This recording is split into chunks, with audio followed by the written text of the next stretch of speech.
All right, today we have a very, very, very, very, very special guest, and that is Dr. Hadiyah-Nicole Green.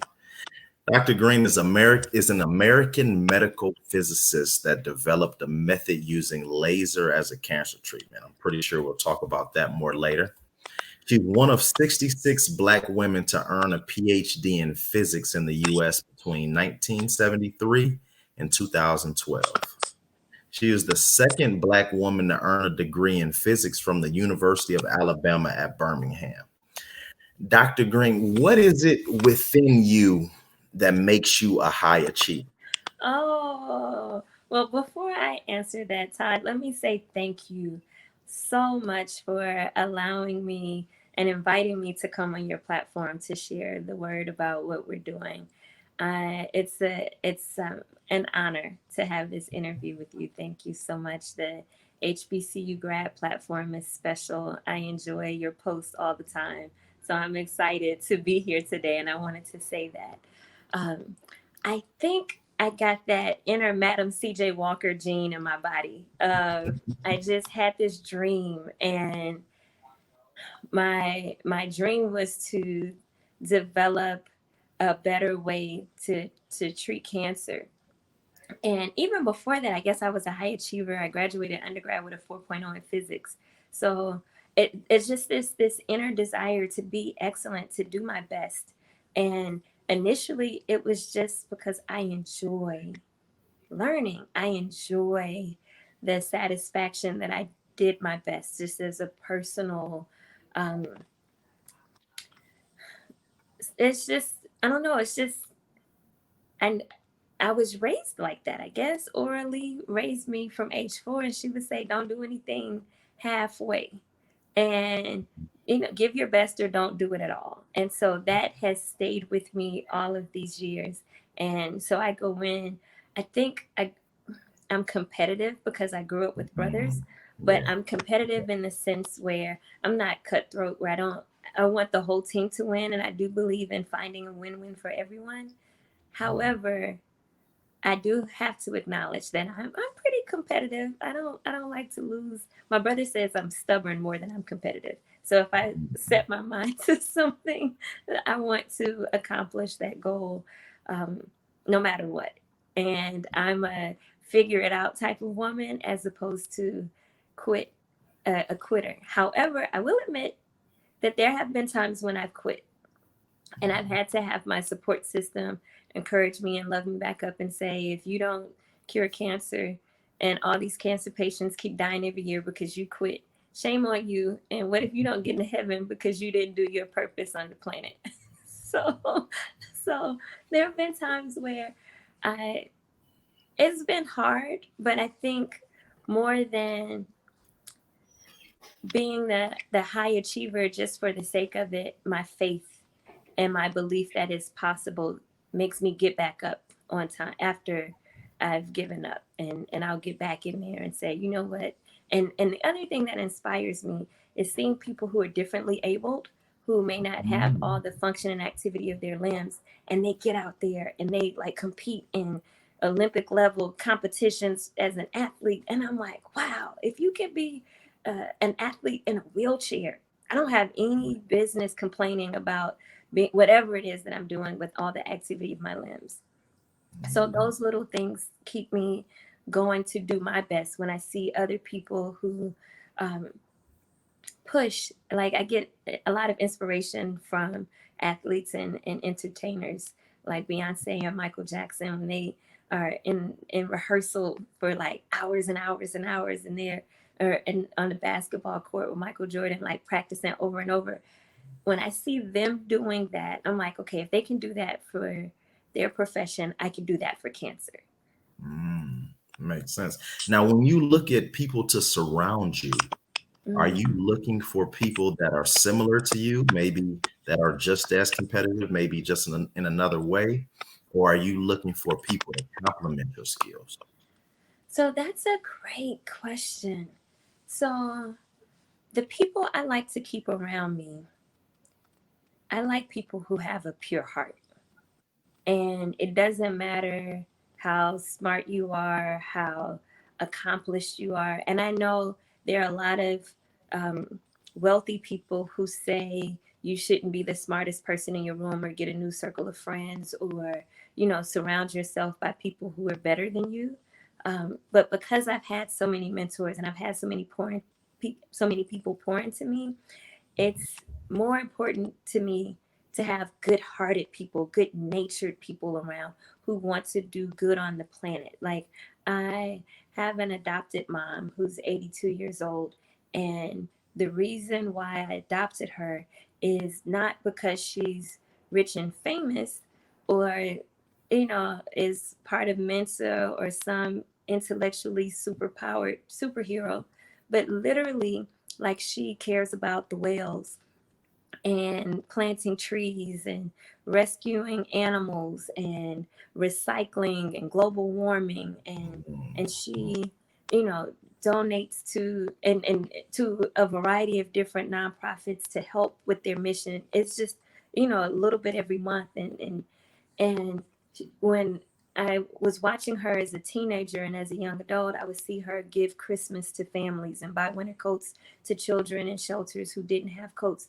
And so she sets the bar for the quality of people that I have around me. And it's not that all of my friends are like that, but there's something about everybody in my circle that makes them a special person on the planet, and their contribution to the world is beautiful. And it's not necessarily things that make headline news, but all of my friends are service minded. All of my volunteers for my nonprofit, they all have the heart to serve, and they all want to do good on the planet. They all want to see the planet better when they leave than how they found it. And that's the part that I look at. If people are good people, that's what matters to me, not how much money they make. Which in fundraising, people say, "Oh, you need to network with the affluent people," and I don't have a lot of affluent people in my network, because sometimes the character alignment is off. And and so I've been praying my way through, how do I raise the money I need to eradicate cancer while still keeping my soul pure. That makes a lot of sense. Now, have you ever made any mistakes on thinking that someone had a pure heart? That's the first part of my question. And then what have you seen in people initially that can be a telltale sign that they probably have a pure heart?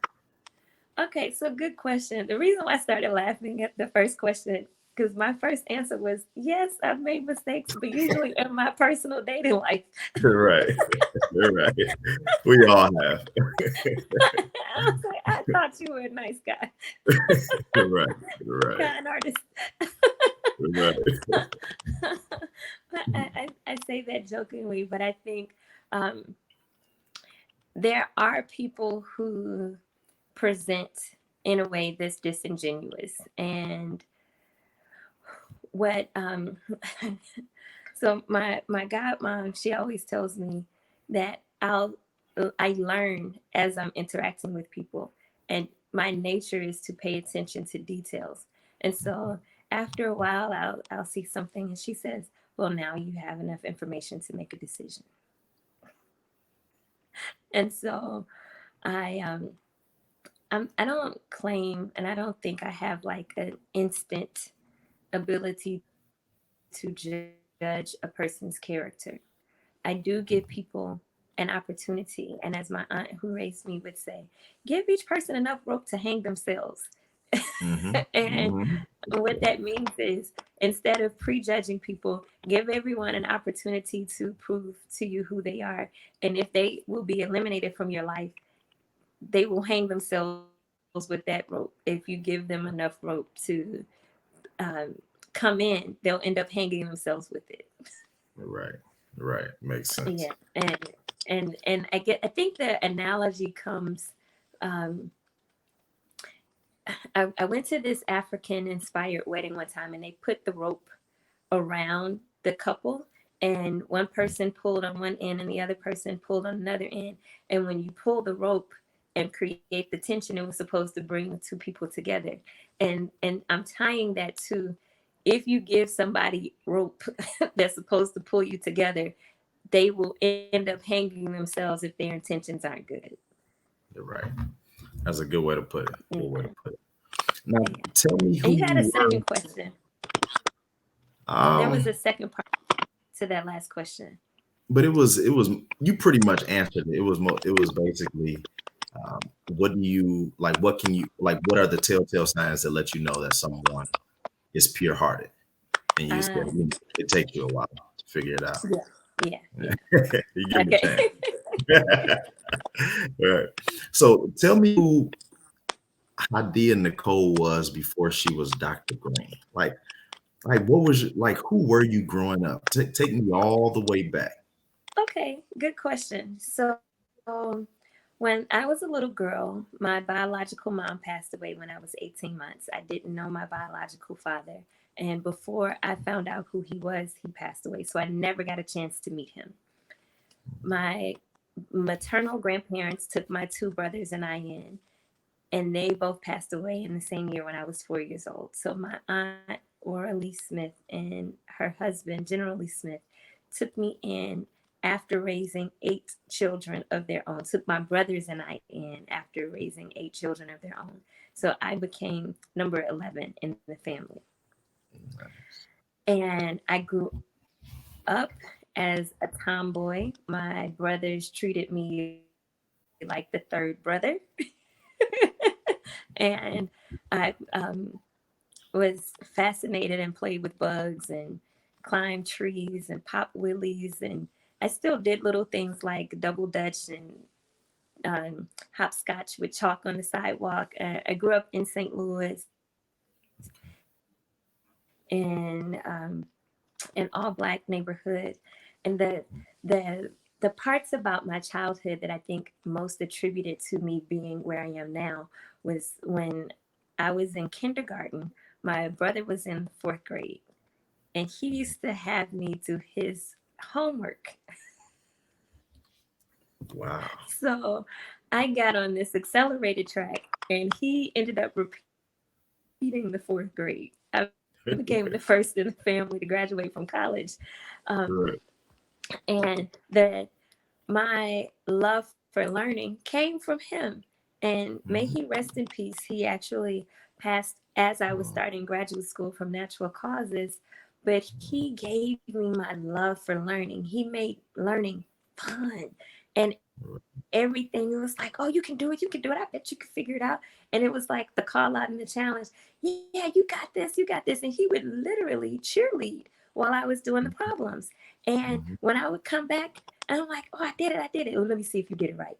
And so he's like, okay, next time, don't miss any. And he would push me like a little brother, but he made me tough, and he would pick fights with me. And I'm like, I don't want to fight. You gonna fight. Sometimes you don't need to fight. You don't want to fight, but you have to fight. And so he would push me, and he was my first bully.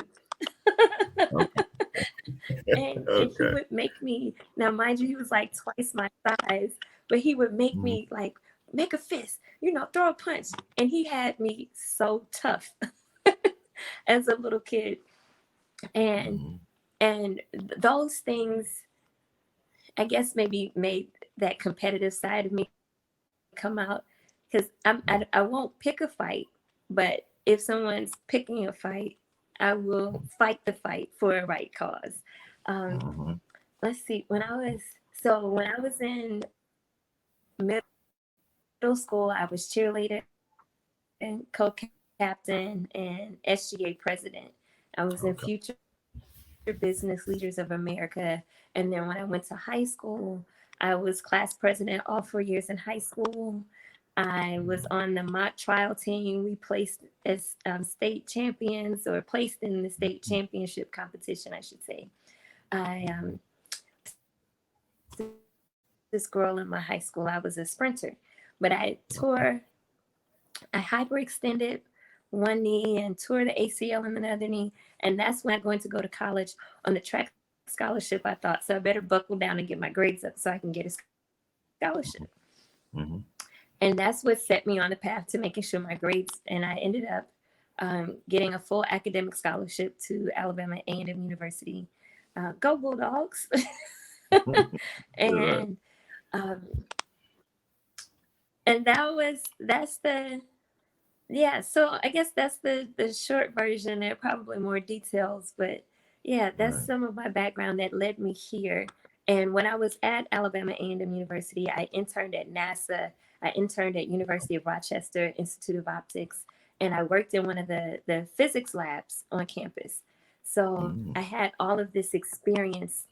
And the day, oh, actually, this was another fun fact. I think you know, but I was Miss Alabama A&M University and served as queen for a year. And the cool part about that, I'll tell you, I wore head wraps all the time back then, and Mhm. I took the Afrocentric definition of a queen and took being Miss Alabama A&M back to queen status, back to Africa, when queens were leaders. And so I changed the dynamic of how Miss Alabama A&M was in that era. Mhm. And instead of having the big white ball gowns for my coronation, I said, everybody wear African attire. So we had like a coming to America style coronation when I was crowned Miss A&M. And it was literally legendary. People still talk about that now. And during my Right. homecoming speech, I had the whole stadium, if you can imagine, the stadium full of people at homecoming shouting Harambe 7 times. It was powerful. And for those who may not know, Harambe is Swahili for come together. Yeah. So, um, and I was also part of the Pan African Alliance. So a lot of these things shaped who and how I am. And another major part of my upbringing and my transition and coming of age was Delta Sigma Theta mentored me as a Deltine. As I went through this rites of passage program that was a year-long training on how to be a woman, how to become a woman. I was 18 years old, and my 17 to 18 years old, and they instilled in us the sense of responsibility to the community no matter where we go on the planet. And these are the things that inform how and why I'm doing my business model the way I am now. So, for those who may not know, this all of this led up to um, my aunt and uncle both having experiences with cancer and me developing a technology that eradicates cancer, and we've shown it works in mice. And instead of going the for-profit route, I've turned down investors and started a nonprofit to raise the money to keep this technology affordable and accessible for the community, especially people who look like me with backgrounds like mine. And I said, with so a lot of people never take the time to ask me about kind of my prior journey that shaped my philosophy of why am I how I am now? And all of these things led to how I am now. When it's so easy to be a follower and it's so easy to be the treasurer in high school, when it's so easy to just be a part of student government, when it's easy to be a part of the court, why do you see it as important to be a leader? Because you held leadership positions from ninth, 10th, 11th, and 12th, and then Miss Alabama A&M. So it was in you pure. When you talk about pure, ninth, 10th, 11th grade, that's pretty pure. You didn't And see even someone else. eighth grade, as Yeah. cheerleader co-captain and student government president in eighth grade. So even in Yeah. eighth grade, Like, um, like, why did you see it so important to be a leader? my brother would say because I'm bossy. um, and I always have ideas on how I think things should be. Mhm, I may be very opinionated. mhm, And mhm. so there is a part of me that always wants to see things.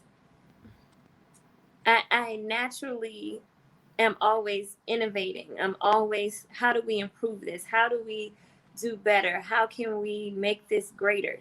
That's my default question. And it's not that I'm never satisfied. It's just I like the spirit of excellence. And so, Mhm. um, but I think maybe at the bottom of it, and I'm not mean bossy. I'm just a visionary, and I usually have a vision for how I think something can be at its best. And that has been a recurring theme. But the other part, I do have an innate desire to serve. I do have an innate, um,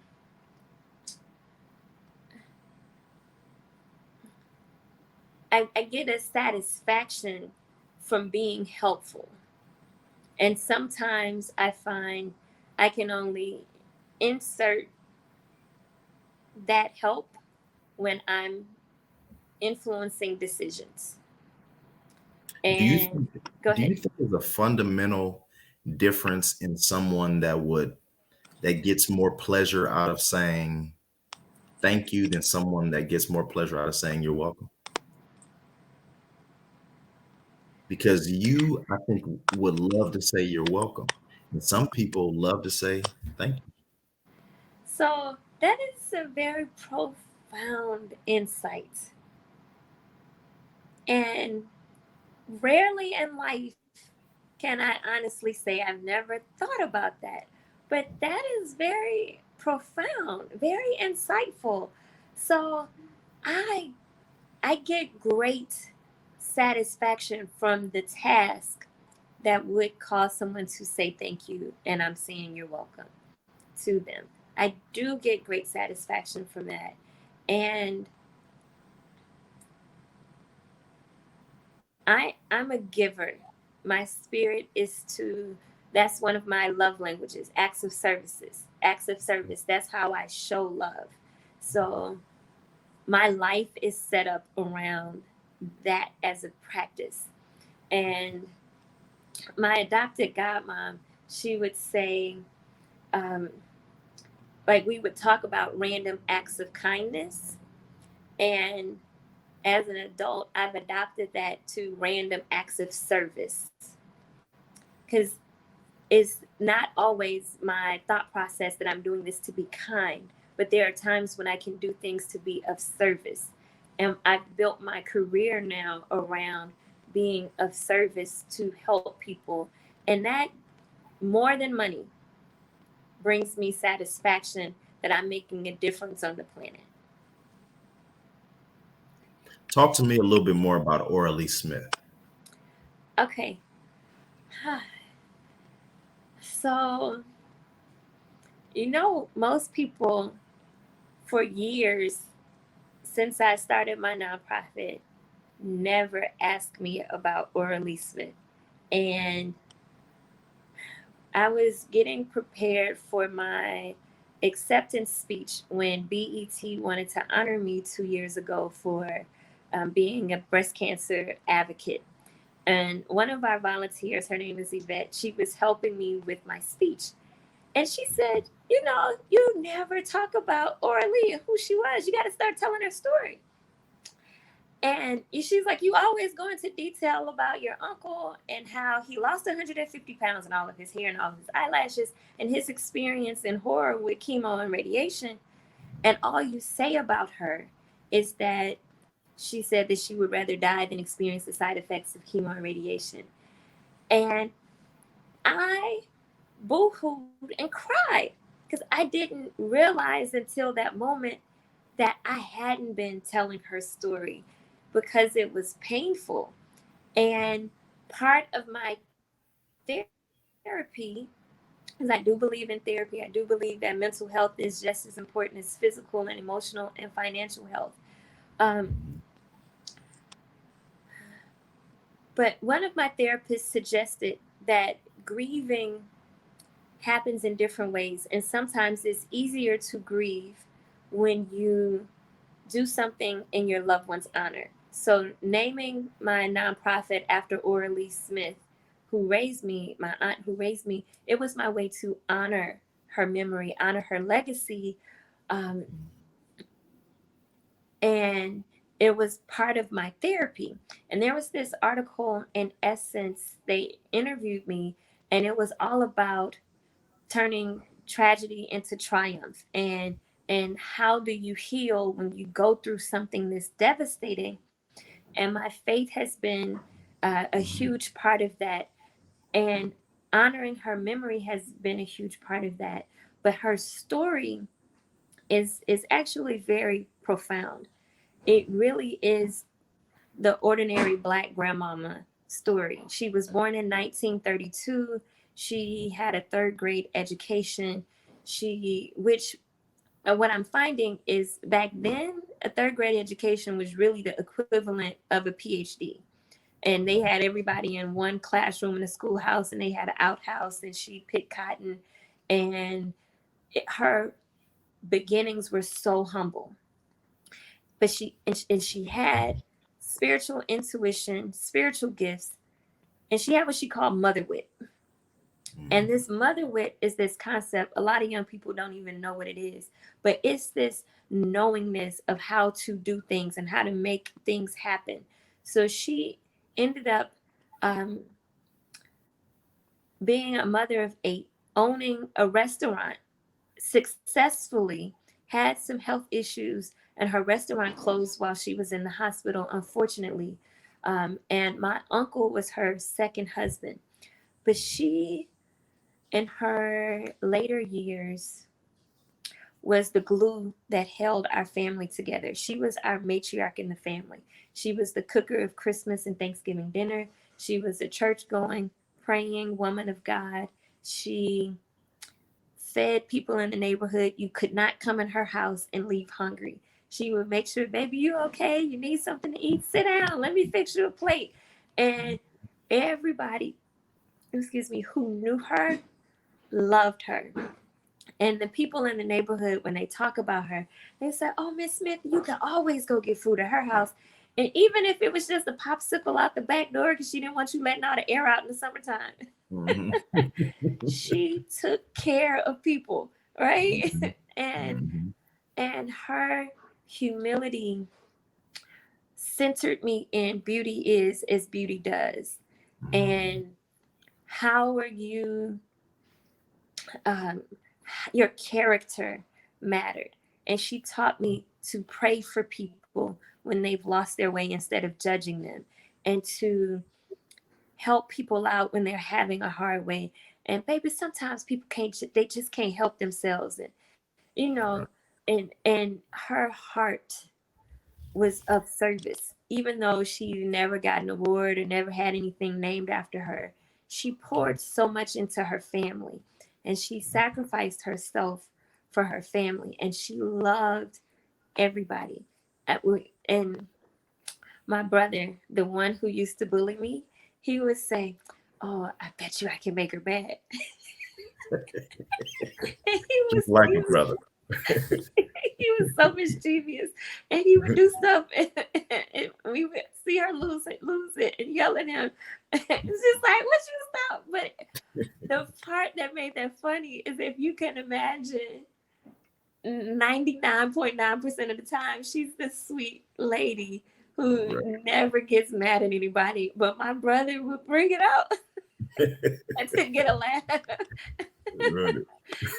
So, but she was a good person who, I will say, experienced the challenges of being a black woman, being a black person in America, who struggled, who overcame obstacles, who wasn't afforded opportunities, and created her path. And she actually cleaned houses for a living after she lost her restaurant. And what she said to me was, "You need to have a way to earn an honest living. And it doesn't matter how much money you make, but do it honestly." And her value system was priceless, because it was all about your character, your morals, Yeah. and having God be pleased with what you're doing on the planet, and how you're living. And oh, I remember, I'll tell you this.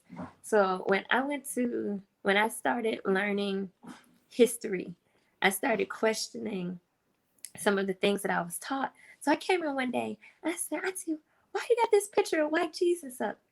Ooh. And I'm like, Jesus was black. Oh. She said, this Jesus was good enough for me, good enough for your mama, good enough for your grandmama, and now you're trying to tell me that this Jesus ain't good enough for you?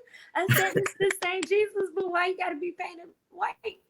Jesus don't have a color. He look white with blonde hair and blue eyes in his picture. Right.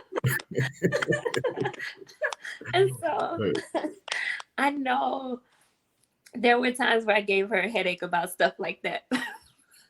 But I always asked those kind of questions growing up. And even when I was younger, I would ask a million questions. And she got a set of encyclopedias from the white people whose house she cleaned. And she gave me the set of encyclopedias so I could stop asking her a million questions. But she was, yeah, she was resourceful.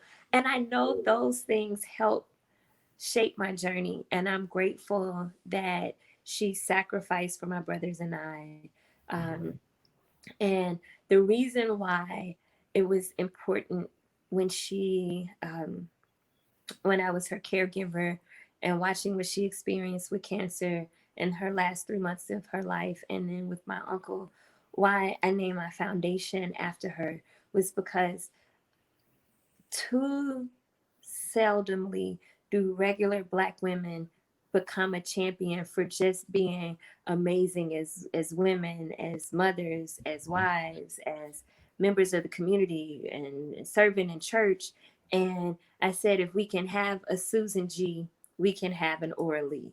And why is Susan G. Komen so special? And I'm like, I don't even know anything about her. But if we can have a Susan G, why can't we have an Ora Lee? And I'm actually really inspired by the founder of Susan G. Komen because she named this foundation after her sister who passed from cancer. And so I said, well, I can name a foundation after my aunt who passed from cancer. And this is,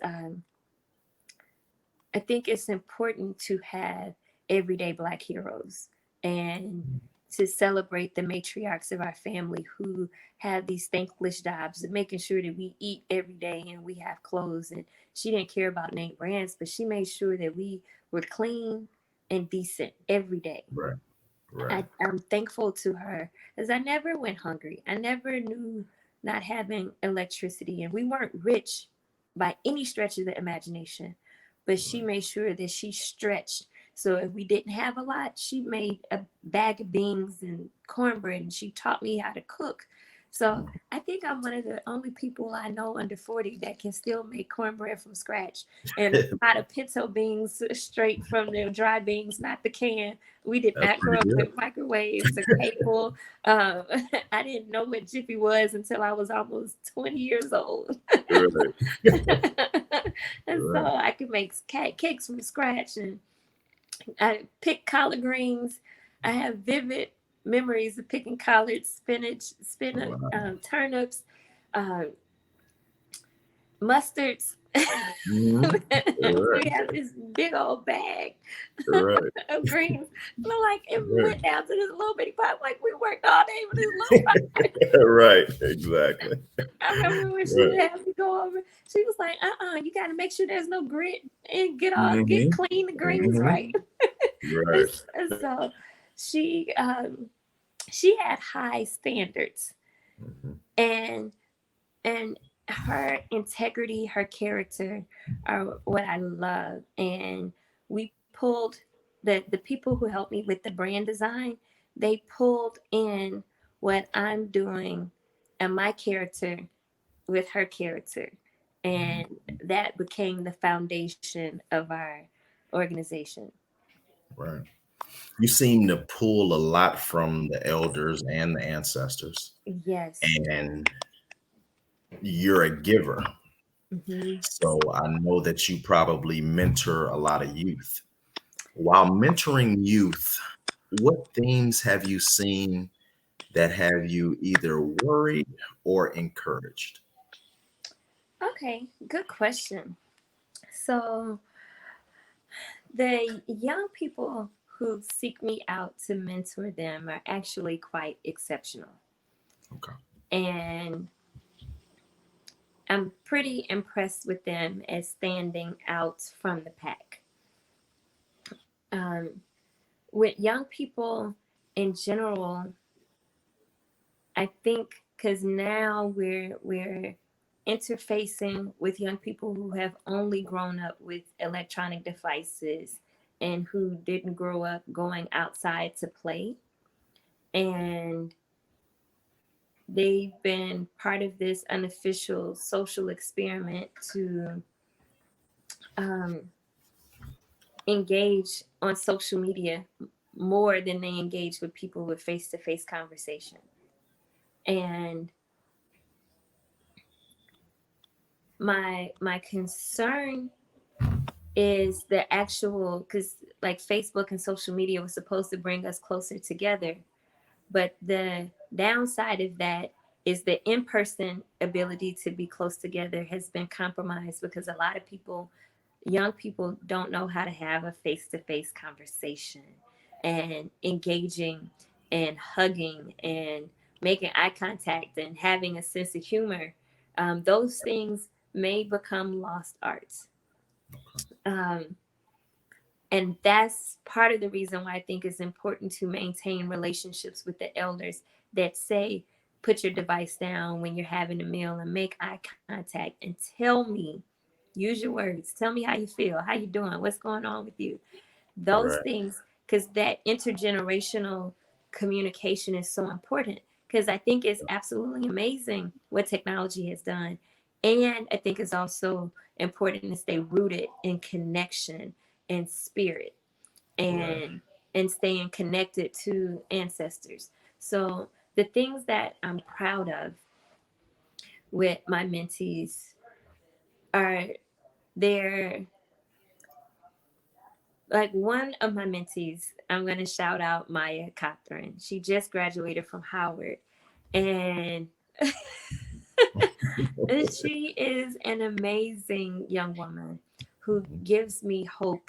She's been working with my foundation now a few months, and she was actually part of when we did the HBCU grad takeover for our fundraising day a while ago. She was the one who put all of um, the stories together. She made the flyers and she did a couple little commercials for us. She's Yeah. amazing all around with She is. her. Yeah, and it's been a joy working with her. But because she graduated with the 3.7 as a biology major, I've been grooming her and training her to come into my lab at Morehouse School of Medicine. Mhm. And I recruited her to apply for the PhD program in our biomedical science department so that she can get her PhD under me. Nice. Yeah, and so Nice. she's been working with me and proofreading grants and manuscripts. So in the last few months, we just applied for almost $8 million in grant funding from the National Science Foundation, the National Cancer Institute, and the Department of Veteran Affairs. So prayerfully, our Yep. efforts will be rewarded and Yeah. we can get the money we need to start our human trials and supplement our fundraising efforts through the nonprofit. But what I appreciate about her is how committed she is. Her nickname is Night Shift because she'll say, she said when she started, Dr. Green, I can be up at 8 a.m. if you need me to, but I do my best work at night. So if you give me some grace, I promise I'll do my assignments. But I'm usually really good at like 9 p.m. So I'll give her an assignment and I'll go to sleep. And by the time I'm waking up at 4 a.m., she's going to sleep. And we'll text and email back and forth. And every morning I'll have her assignment in my inbox and a text message that she completed her assignment and any questions. And Awesome. That is it's awesome. really been awesome. But I really like the younger generation's ability to use technology to solve problems Yes. and Yes. really, get into how creative they are with things, because she can, transition from social media to grant writing without missing a beat. So I'm really proud of her contributions as a young person, because a lot of times young people come in and it's challenging for me because I want to mentor them, but they don't keep showing up week after week. And Maya does. So I want to commend her as being a standout young person, a standout volunteer, a standout HBCU grad. Like, Yeah. go Maya. Thank you. I really have grown to love this young woman. And look at her as a daughter. And she's like, you're not Right. old enough to be my mom. And I'm like, I am old enough to be your mom. Right. You don't look old. Good answer. That's why I Right. like you. Good answer. Right. Good answer. Where are the opportunities in science? Because you only have a certain amount of time, a certain amount of energies, things that you want to focus on, and then you're brilliant. So we need you tackling really big, big problems. Where do you see opportunity where if you had endless time that you would tackle? So, okay, so let me start. So, my Ora Lee Cancer Research Foundation, we are actively raising money to begin human trials with the technology I developed that has shown complete elimination of human cancer in laboratory mice. And we get cancer patients who are trying to sign up to receive this treatment. And there are nearly 9 million people a year who are dying from cancer every year who need something other than what's currently offered.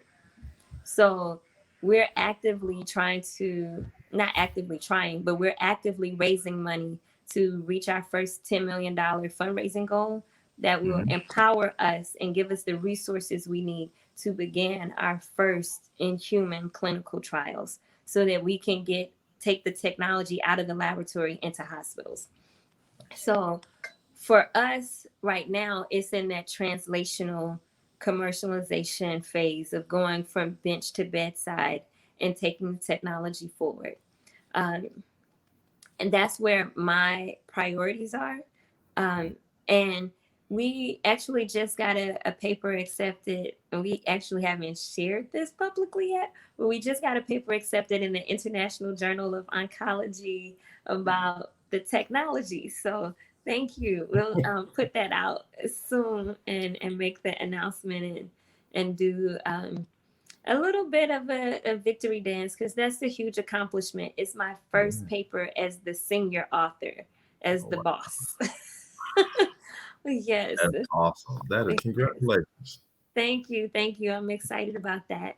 Now, the other way I want to answer your question, I think it's important for scientists to develop solutions for the plastic bags and plastic bottles that have polluted the ocean, to develop solutions for global warming, to develop solutions to make it easier and more effective to recycle, to uh, have safer, greener technologies or solutions to do little things like pesticides and to get rid of weeds in the lawn.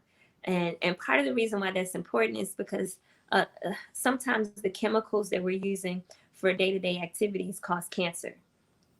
So we need effective natural solutions that don't cause cancer, and scientists are the ones that come up with that.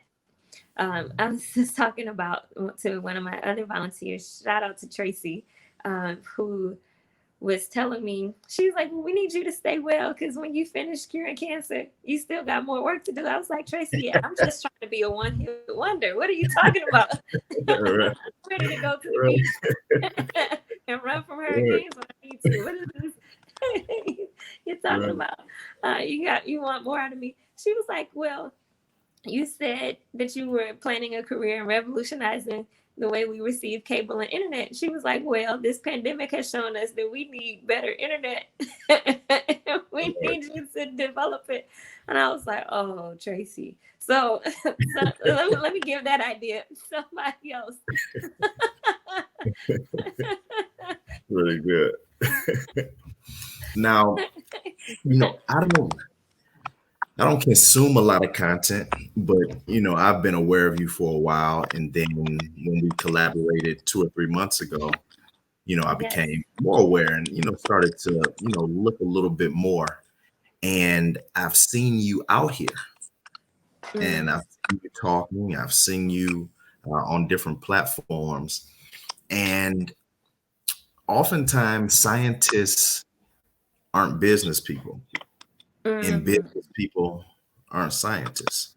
Mm-hmm. Well, what have you learned while branding and marketing and doing outreach? Like, does it come natural? Are there any insights that you can share for another scientist that may want to do things outside of the lab? So that is a great question.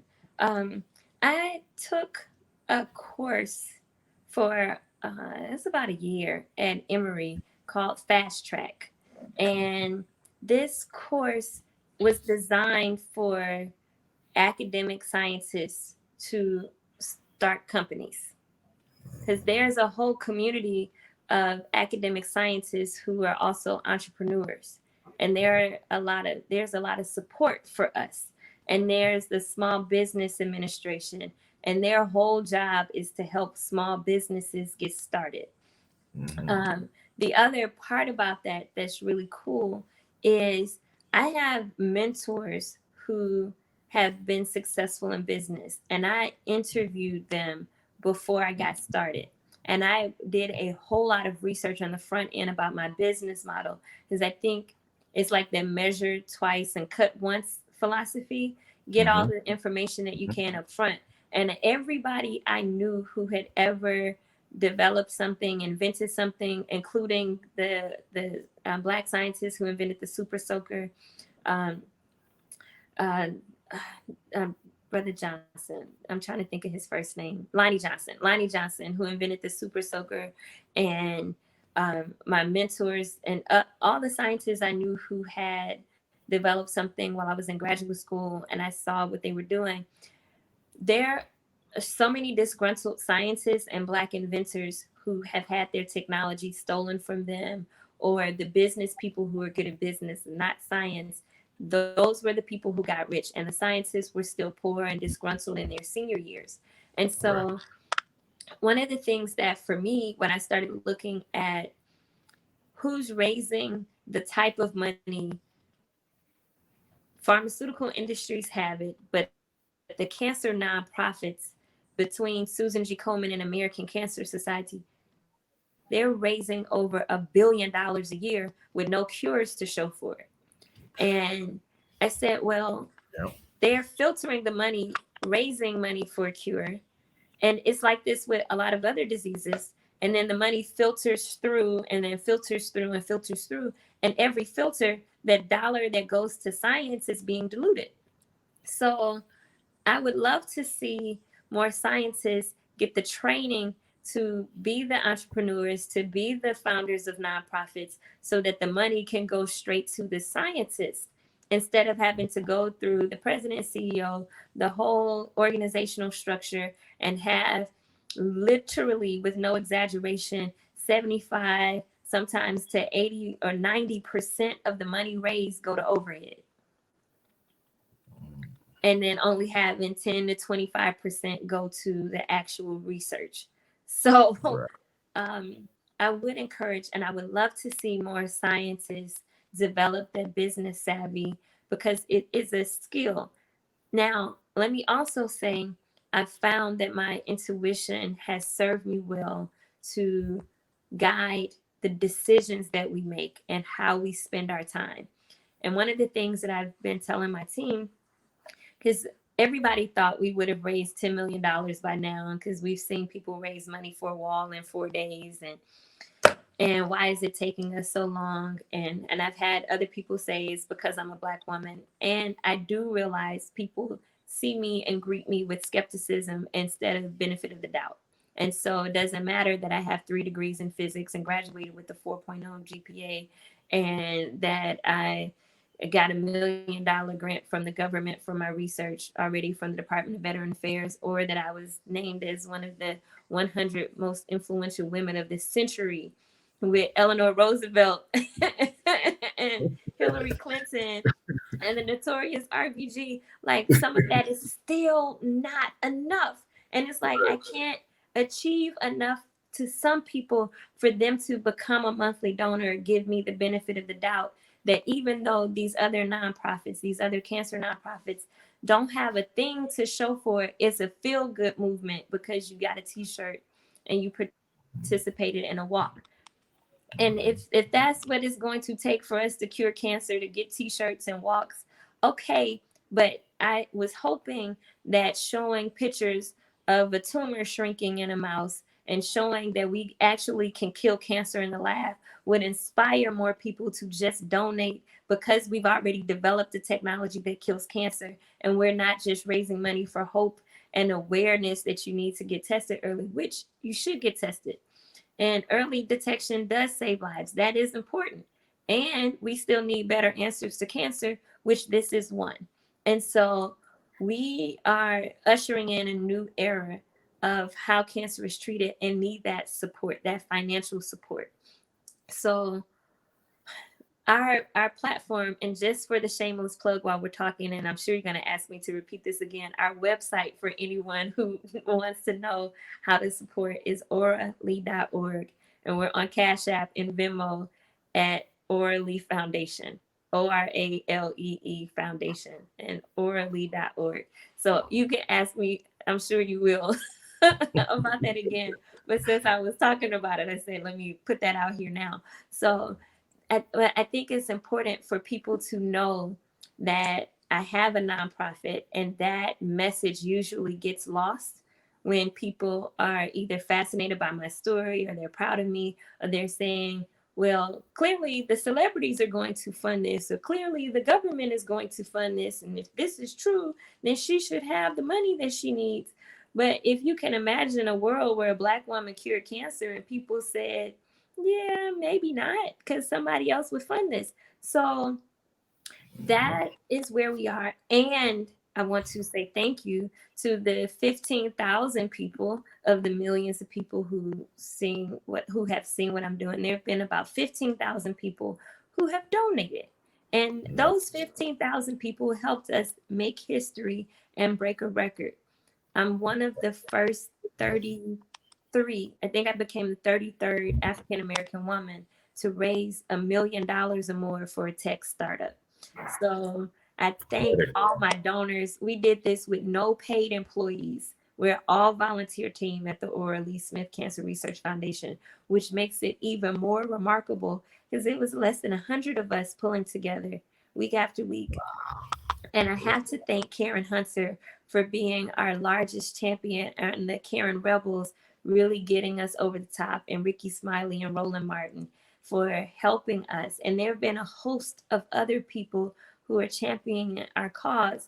And our goal, our dream, my vision, my dream is to one day be the cancer charity of choice for everybody who really wants to see change with cancer. So that's the goal and the vision. And I would love to see more scientists take the initiative to take control of their destiny instead of waiting for crumbs to fall from the table from people who may have other agendas. Now, I know we've touched on it a little bit, but I know you have a core life methodology and dominant logic and strategy that determines your capability and the people around you. What's your thesis that stirs and motivates people within your sphere and outside your sphere? Because I know when I, just peeked, I wanted to be a little undereducated in our conversation so I could just follow my curiosity. But I knew that I wanted to be prepared and sharp and come a certain way because of the energy that you give out virtually. Then working with the people that work with you, everyone seems on point. Everyone seems to be pure. Everyone seems to have a glass half full mentality. Yes. What's your thesis that allows people to buy into your vision, thesis, however you want to put it? And what is it that allows people outside your sphere to do the same thing? So I can say most of the people who work with us, who volunteer with us, have been personally impacted by cancer or they see me as a Black woman and they see this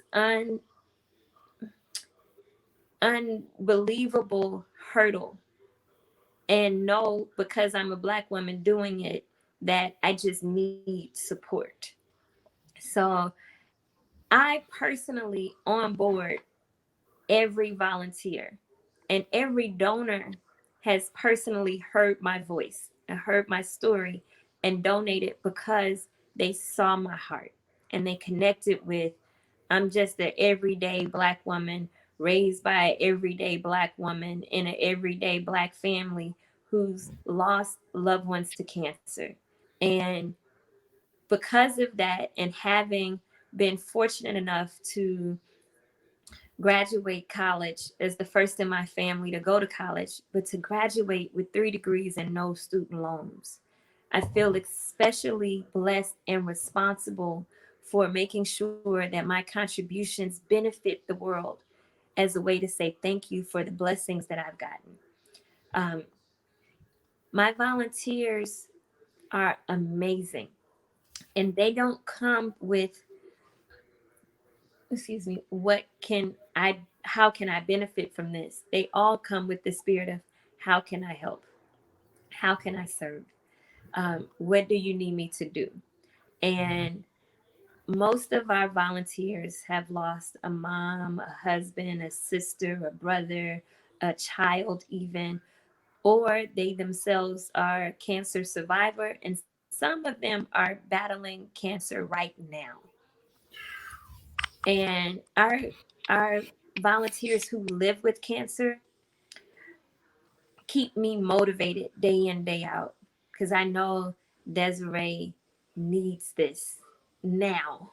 I know that, and I won't call the other names because they haven't been public. But Desiree has shared her story on our social media, and she's been public about her story. That keeps me humble that, like, we literally are all here together for one cause, one vision, that there can be a better way to treat cancer. And the technology that I've developed, they've seen the results, and it's out on our social media at Dr. Hadiyah Green, at Ora Lee org. It's on our website at oralee.org. Their videos, there's footage of it, of us literally shrinking tumors, inducing tumor regression. And so it's not just, I'm passionate about changing cancer. Before I even came to ask for money, I already showed that I could kill cancer with the technology I developed. And it's a different position. I'm not coming from a position of fund my idea, which is what most fundraising goes to, funding an idea. I'm saying fund something tangible that I've already developed. So you're not funding the research, you're funding the beginning of human trials with the technology that's already working. And because it's not a pipe dream of something that may happen 20, 30, 40 years or next lifetime, like, we're literally within 12 months of beginning our first human trial. We're literally on the brink. Right. And we have the clinical partners in a variety of cancer, including breast, prostate, colorectal, head and neck, lung, anal, pancreatic, cervical, and you can name any variety of solid tumors. We have clinical partners who are ready to begin our human trials right now. They can't fund it, but they can conduct it. So I need the community to help us raise the money to ensure that this technology remains affordable and accessible. And the reason why that's important, and this is also something that helps people connect with what we're doing, is because um, is because when the EpiPen was affordable and their stakeholders raised the price, it became unaffordable for people who needed it, unnecessarily unaffordable. And they went to court, and the court mandated that they make their prices affordable. But the danger in doing that with my technology is there's too much at risk. People can die when they don't have access to affordable health care. And that's important. And if ever there was a time for me to be stubborn, it's this. And I have turned down investors. And that's another point that makes people support and believe in this, is because I've turned down investors, because I believe that the nonprofit model can raise the money, because I'm looking at the $1 billion a year other cancer nonprofits are raising, without exaggeration, literally $1 billion a year. So if all the people who are, not even all, if a 10% of the people who currently donate to the major cancer nonprofits started donating their annual gifts to the Ora Lee Foundation, we could end an era of people unnecessarily dying from cancer because they didn't have a good enough treatment. How important is this election for you personally and for what you're doing in science? So that's an excellent question. I typically keep my political beliefs to myself because our 501c3 nonprofit status mandates that I have that we are impartial and um, don't have any biases. So, Why do you think that is? That sounds like a rule that was put in place, not recently. so part of why I think that is, I would say, um, you have people from all walks of life who may donate to an organization. And if you have views that are on one side or the other, it can influence your donor base. So, part of my, I thought that was a small trade off to be able to raise the money we need without trading equity through a nonprofit. Right.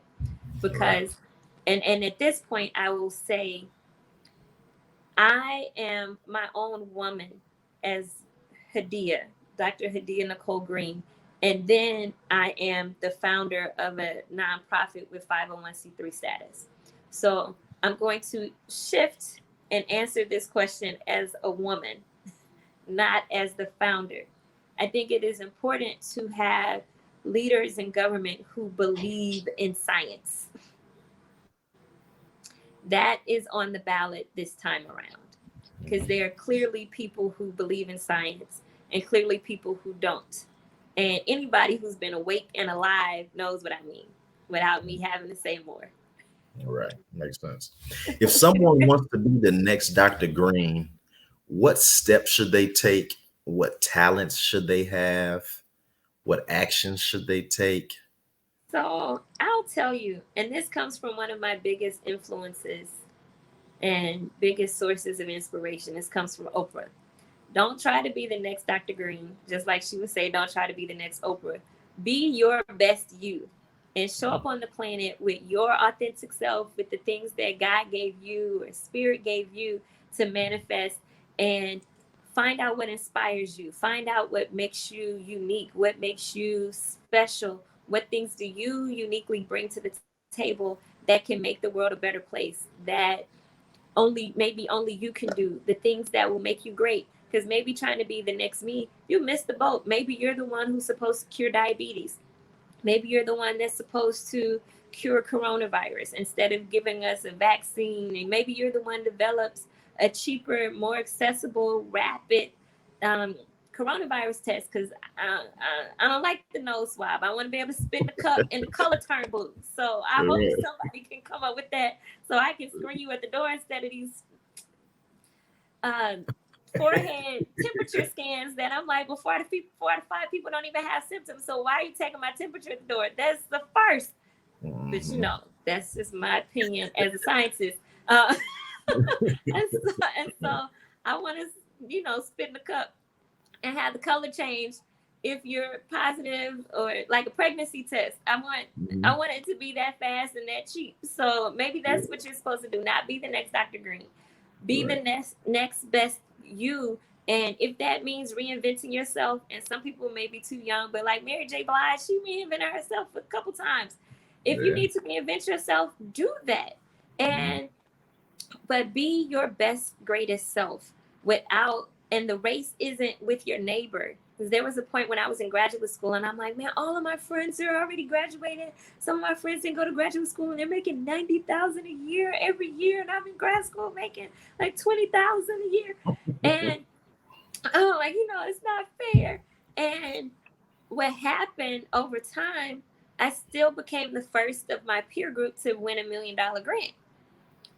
And so it's not about where you think you are in comparison to other people. If you focus on your own race and put the blinders on it and come up with what your goal in life is and just focus on that, that's where I think excellence happens, when you're doing what you were created to do, whether that's inventing the next newest best internet or the next best cell phone, or I want to be able to hover through traffic without driving on the streets anymore. So Correct. you know there are so many things that people can do, and I think people miss the the boat when they're trying to be like somebody else. And there are times, and to answer your question, because I know because of Michael Jordan there was Kobe Bryant, right? Right. And so let me give the more concrete answer of: do your homework before it's due. Ask questions, pay attention, like literally be your best self, and make studying a joy and learn everything. Because I didn't just get all of what I'm doing because I was good in physics, but I also had enough understanding of chemistry and biology and problem solving and critical thinking and analytical skills, that all of that came together. And being able to make cakes from scratch and cornbread from scratch helped me be good with chemistry. So all of those life experiences, and I was just talking to a group of high school girls last on Monday, and I was telling them, do science like a girl. Don't try to be a guy doing science. Like, there's this phrase, like, you fight like a girl, and then the cancer community starts saying fight like a girl. So I'm saying do STEM like a girl. Bring your love of color. Bring your love of of design and whatever, cooking or sewing. Bring all of that to the table, because maybe you like sewing and you may invent the next new way of developing new sutures that heal faster. Like, there's so many ways to show up. So I am um I just want to encourage people: run your race.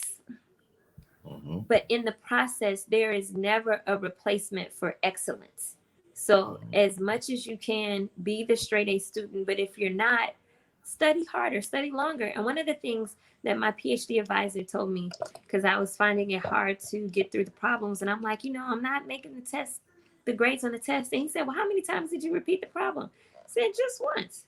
And he was like, Albert Einstein used to do problems 20 times before he mastered the concept.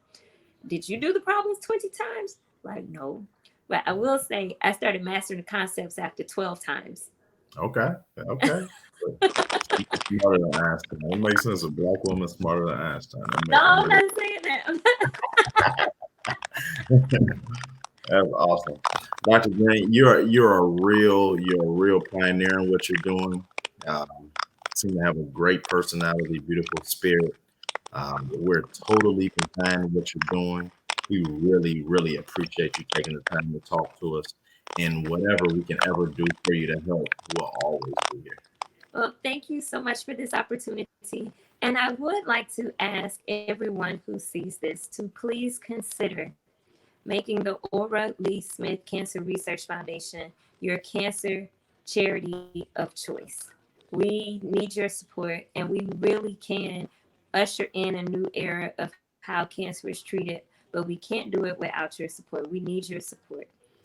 So I want to ask you guys to become monthly donors, even if it's $5 a month, at oralee.org. Now, Thank where you. else can people find you online, Dr. Green? Oh, yeah. So we're all over social media at Orally.org and at Dr. Hadiyah Green, and that's DrHadiyah Green, like the color. And we have Cash App and Venmo. You can donate your birthday on Facebook. You can shop on Amazon and make us your charity on Amazon. So you shop on Amazon or Amazon Smile, and they will donate for you without charging you extra. So that's a benefit. And when you go live on Instagram, you can donate to us there as well. That's cool. I saw you guys do that when you guys went live on ours, and I never even knew about it. Yeah, so we're official organization. We've been registering everywhere. Right. That is too cool. Well, Dr. Green, thank you. We wish you the best, and hopefully we'll talk again. I look forward to it. Thank you so much, Todd. I really appreciate this opportunity. This was an excellent interview. Great job. Thank you. I really appreciate it. You made it. You made it too. Team effort. All right. All right, Dr. Gray. Have a great one. Okay, thank you. You too. Bye-bye.